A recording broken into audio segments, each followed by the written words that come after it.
Oh, no, no, no, no.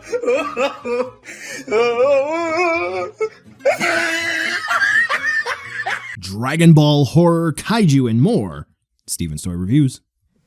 Well, hello there, collectors. It's going to be Steven here, and welcome to another video, another React video. I don't know, but anyway, if you've been paying attention to the action figure news and so forth, you will see that once again, like George R.R. Martin put it when he was talking about Jar Jar Binks, it's kind of like pottery. It rhymes, and oh boy, did Will Shakespeare write us up another wonderful idiom today, or at least the last week. So, as you may have known, we have the SH Monster Arts Godzilla 1989 exclusive edition. You can see the Japanese yen price there, which that's not even close to what Bandai Collect's going to be charging at SDCC. Right now, I think it's about 160 yen to 1 USD, so you can round up to 10,000 yen, tax included, right? Okay, you can round that right there, okay, and divide by 160, you'll get what it should cost, but they're charging $95 at the event. So, okay, Yuji Sakai, all that fun stuff, neato. We all know that the original release had some issues, right? There were some folks who had broken figures because of tight joints. It's got a little bit of a wonky jaw. Here's this. They try to be artistic. Okay, so that's all cool. Now, it's a limited edition because it's limited to San Diego Comic-Con, and if this, decides it's going to shelf warm just like Kong did, then it'll probably be available at other retailers. But this will be available at Premium Bandai afterwards, so we got the contents here that it's going to be, 160 millimeters. It's just the main body. So, it's just going to come with itself, and that's all. The box is pretty cool. It's going to have the same sort of event-exclusive boxes like the rest. So, here's where we get into it. If you may recall, maybe you do, maybe you don't. Back when the Monster Arts 91 came out, which that suit was meant to go with the Mecha King Ghidorah that came out. So for those of you who are not well versed on your Godzilla suits, there were two different ones that were used. So when Tamashi Nations announced their 91 suit, Hiya nearly immediately on the same day announced their 91 Hokkaido suit, right? So the way that Bandai Collect Tamashi Nations works with their SDCC exclusives is once they have their content creators get their review samples for their SDCC stuff, they're like under a light NDA to not post anything until a specific day. So you had all of the content creators who got the 1989 Godzilla, and they posted their thoughts, pretty much what we thought they were going to be with the translucent dorsal plates, blah, blah, blah. Okay, cool. And that 2 days later,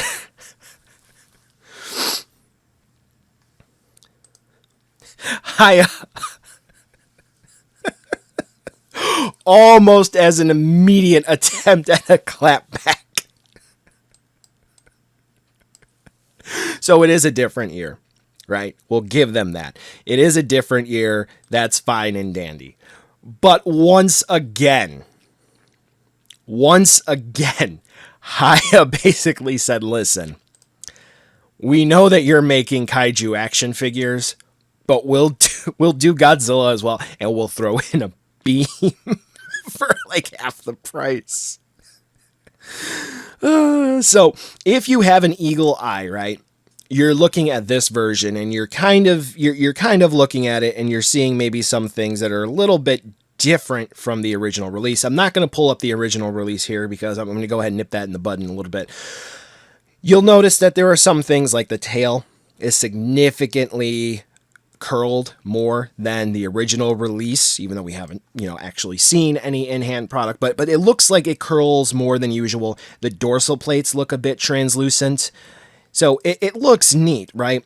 We come over here to this one. The thighs look a little bit different, as you can see here. It looks like the lip covering at the hip is a bit different. It just looks great. And then let's go ahead and take a look at the beam, right? So look at that beam, and it comes with an extra set of hands. Okay. Now, this is awesome because not only is this a matter of Hiya including accessories where we really should be getting them where it makes sense, but it's Hiya listening to fan feedback. So I think at this point you can see where I'm going to go in two different ways here. I think one is going to have a subpoint, so I guess three. So first and foremost, we're going to talk about Hiya and getting to the point where they're releasing the variant or the repaint, or they're announcing it before there is even a chance for folks to pick up the original. So first and foremost, it looks like even Hiya understands that. So the sculptor for this figure and the other Heisei era figures, which no, there is not an issue with Hiya and being burnt out and retaining talent, etc. That was a poor chat GPT translation, AI. It was bad. You have to actually listen to your source here. So this is actually straight through Google Translate. I'm running it through the app. There is no need to worry about the original colors buyer being backstabbed. The movable improvements that players have seen and not seen in the blue back official pictures will be applied to the original color. These improvements are the reason why the Hokkaido original color development cycle is so long, so the original color will not disappoint everyone, meaning you basically have your choice between Pepsi and Pepsi Twist here. If you get the original one without the heat ray treatment, then guess what? You're going to have the exact same figure with the joint engineering, etc., so forth. If you get the heat ray one, you're going to just get more bells and whistles. Now, I understand and I empathize where some folks are coming from with the idea that, you know, hey, we're getting this figure way even before we get the normal Hokkaido figure, right? That's kind of a pain, because now, well, we're supposed to get both. You don't have to get both, you know, first and foremost. You can get one or the other. And actually, the first one hasn't even hit the market yet. So you can cancel and you can pick this one up, which is great. So they're already telegraphing what you can and what you can't get. Now, I will say when it came to like King Ghidorah, that was kind of not a great move.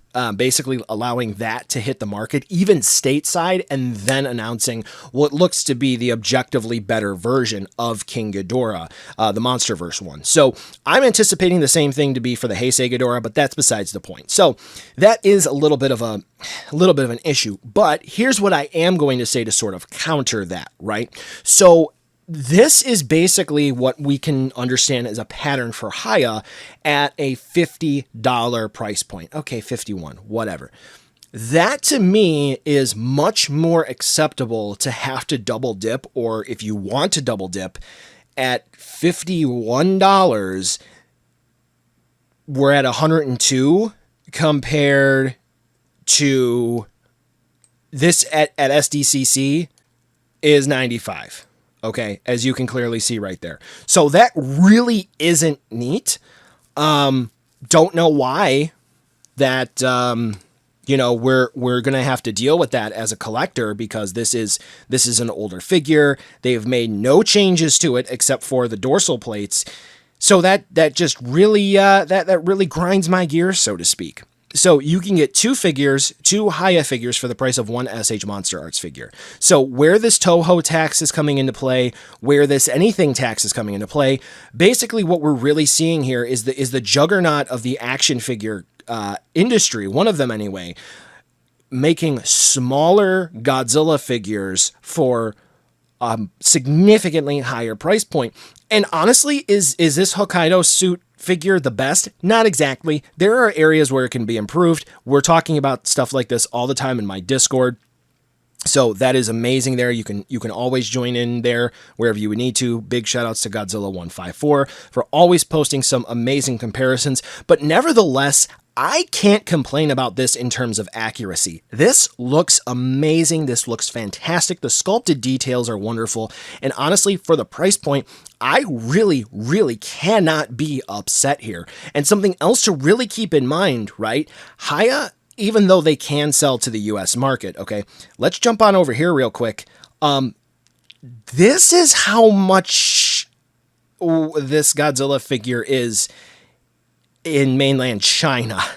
So when you factor in the current exchange rate, you really do have to add in, oh, these are actually much cheaper than you would think. And this comes from the official press release in China. So this, if we were to switch it back over, you would see the yuan symbol that got axed out of the translation. But nevertheless, you get the point. So to sort of put a cap on this section, Hiya literally does what Ben don't here, okay? So to just really hammer it home, one, Hiya literally took the feedback of the customers into consideration, and as it is explicitly stated here by the sculptor, who does it for W Dragon as well, okay? They worked in the improvements for the original figure that had not been released yet, and on top of that, these are affordable. Okay, so we don't have to go through the super duper awesome bells and whistles of getting world-renowned sculptors into the line and driving the prices up and doing this and that and the other. We don't have that, and we don't really need that. I would honestly much rather have an affordable action figure that comes with a beam and extra hands than having to pay $95, and then we're going to have the shipping charge from Premium Bandai, which this will be available after SDCC, and then we have to pay the tax, which, that's neither here nor there. But like me sitting at home, I'm probably going to have to pay near $120 for this. Or I can wait, and if I just want Beam Heisei Godzilla, I can just get this from BBTS. I don't know, next year, $60. I can just wait and get it for half the price. Then I do see the issue with doubling up, but at least we know that they're going to be doubling up in a more wallet-friendly way. To kick it back, fan feedback, okay? I'm not even going to go into the whole Shimo thing, Shamu, whatever. It is very clear that Tamashi Nations can work in fan feedback into their product, but they legitimately opt to not do so. Okay, this is very much so a demonstration of a company opting to not do so with their action figure line here on Tamashi Nations' end. Okay, when it comes to Hiya, I showed you that the sculptor said, hey, we pumped the brakes, we fixed things, now we're going to do a better job. Thank you for your understanding. I know that Super 7 actually went back to the factory after Wave 1 for their Toho Ultimates and said, you know what, wait a minute, let's try to see if we can do better. And Wave 2, not as much. Wave 3 knocked it out of the park. Go check the aftermarket prices. Tamashi Nations, they're not. They're really not doing that, and it is very disappointing. I don't hate this line. Contrary to what some are trying to push, I don't hate this line whatsoever. I love this line. It's just unfortunate that there are so many fumbles with this line that are going completely unchecked, because there are a lot of collectors who only collect Godzilla items. This is kind of all of what they know. Or there may be a popular narrative that all Godzilla is good Godzilla, so what does it matter? We should advocate for ourselves and push for better product that we can buy, because at the end of the day, is Bandai going to go away? No. They've been probably Toho's biggest partner with Godzilla for decades, for longer than even I've been alive. But what you're seeing here on the screen, well, it's hard to say that that's not the better option. Let me know your comments down below. I have to edit this video and get it up. That's about all I have to say. Yes, I still will be getting the 1989 Godzilla, because here is something to really keep in mind. As a reviewer, I am not really the same as a collector. I'll have a whole in-depth video about it. But yeah, this if I had to get one over the other, no, I'm not. I'm not pulling up your Predator stuff. This is the one to pick. This is the one to pick. And it's such a shame, because I'm looking at some real bangers on my table. The event exclusive Kong, the Red King, the Gohan Beast over here, Ava Unit 1. Tamashi Nations can and should do better. Thank you again for watching. Love you all, sincerely from the bottom of my cold, dead heart. I'll catch you in the next video.